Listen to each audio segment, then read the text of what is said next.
So one day, everything changed for me.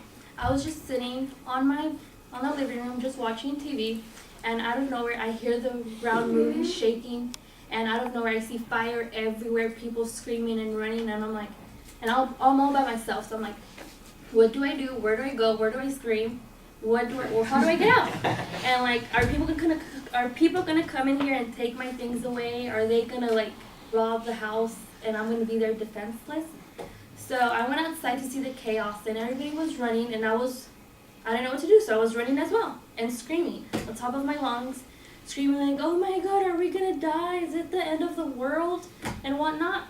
So, and out of nowhere, I just woke up. It was all a dream. I'm like, yes, thank God I'm still alive. I'm not dead yet. So that's when I decided to make a safety kit. So I didn't know how to start or where to go, so I look at the Red Cross and they have a list of just the minimum. And one of the things that I really like that says on there, being prepared means having the proper equipment and supplies to survive. So the first thing that I know a lot of people do once they're safe on the ground is eat.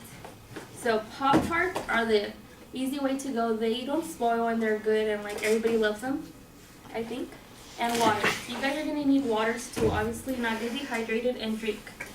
And also some important things that a lot of people don't think about is having medication lists, and 52% of Americans have everything ready except your medications. When people get to you, what are they going to know what to get? Nothing. So you don't want to be those 52% that don't have their medications list.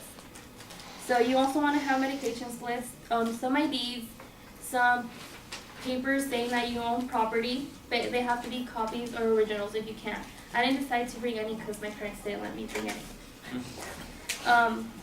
Also, what you need is a map in case you don't know your area around your neighborhood like I do. So that's handy. Also, you're going to need some shoes. And what I brought were some running shoes because they're easy and like if I need to run away from anybody, I can. So I brought some shoes. And I brought a hat because it's always going to be hot or raining, so I need to protect my face or my hair. So I brought a hat. And if, in case it gets cold or windy, I also brought one of these, which protect me from the cold at night.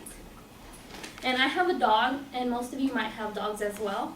So I brought some food for my dog, and his favorite toy, and his leash, and his collar as well. Because I do not want him to run away or people take him away from me, because he's really a dog that will bite you. And in case he gets hurt or gets a rash, I brought on his spray so it could disinfect it. You also need some bandages in case you're cut or your dog is cut as well.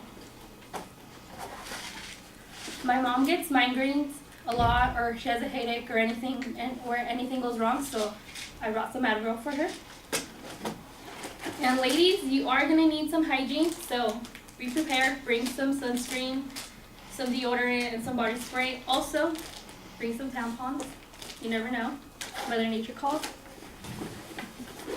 Some other things you could also bring are a flashlight. And this one is really nice. You could just buy it at Fry's for like 79 cents, and it glows in the dark. So it's perfect for little kids.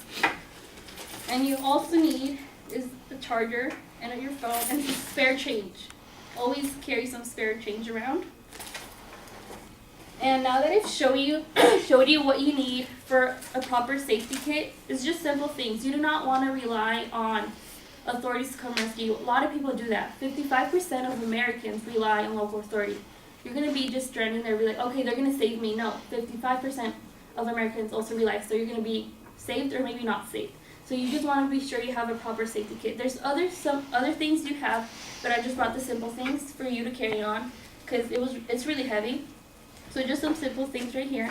And also, 62% of Americans have a safety kit, but 16% lack on having a designated family meeting place. So that's the next thing I'm going to show you guys.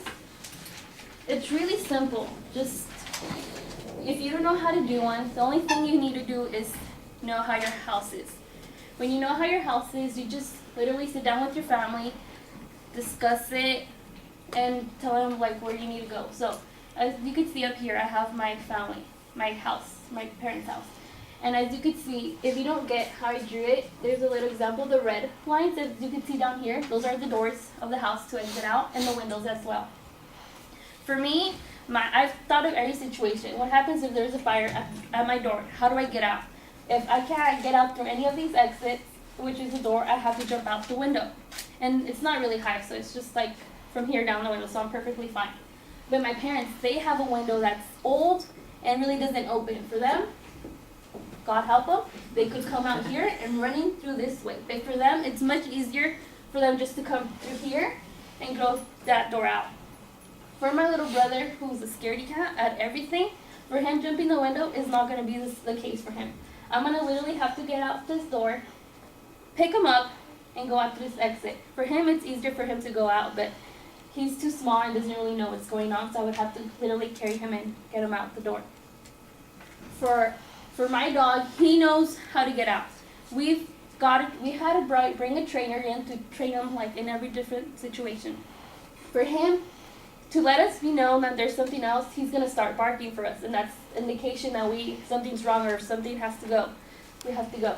For him, he's just literally gonna open the door and get out because he's been trained how to open the door for him. So we know he's gonna be safe. So once we get out, we all plan to meet right here, which is our designated area.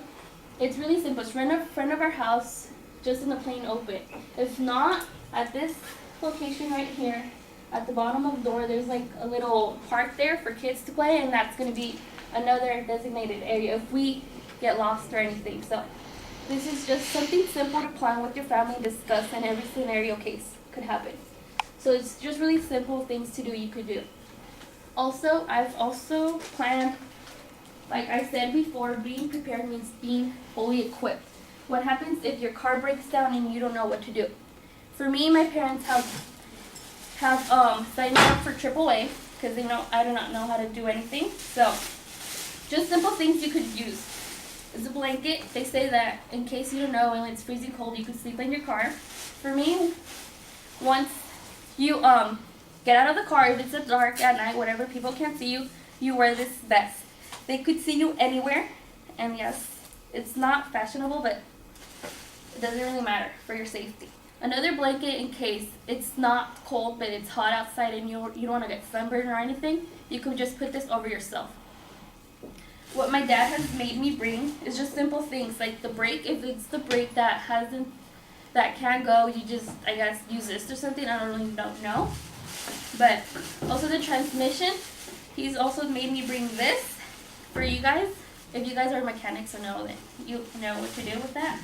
And he's made me bring toilet papers, and he also made me bring waters, as you can see, and food, because he knows I'm not going to do anything with it, and some utensils. I couldn't bring the cable chargers because he didn't trust me with them, or the, I don't know what's it called, the thing you lift up the tire to change it. Jack. There you go, that. He didn't let me bring it as well because I lost one before. So I don't even know how. And you need a spare tire. Spare tire is located in the back of your car, so I've learned. It's just on the back, you see it's like a big wheel, or you have it on the back of your car. That's what you learn for. And just simple things like that, because my dad knows I'm not gonna, when a car stops, he knows I'm not gonna know what to do, so he signed me up for AAA. And thank God, because I've needed help a lot. So that's just simple things you need. So for you, I demonstrated on how to have a proper safety equipment, how to designate a family meeting place, and also how to fix your car apparently. So thank you.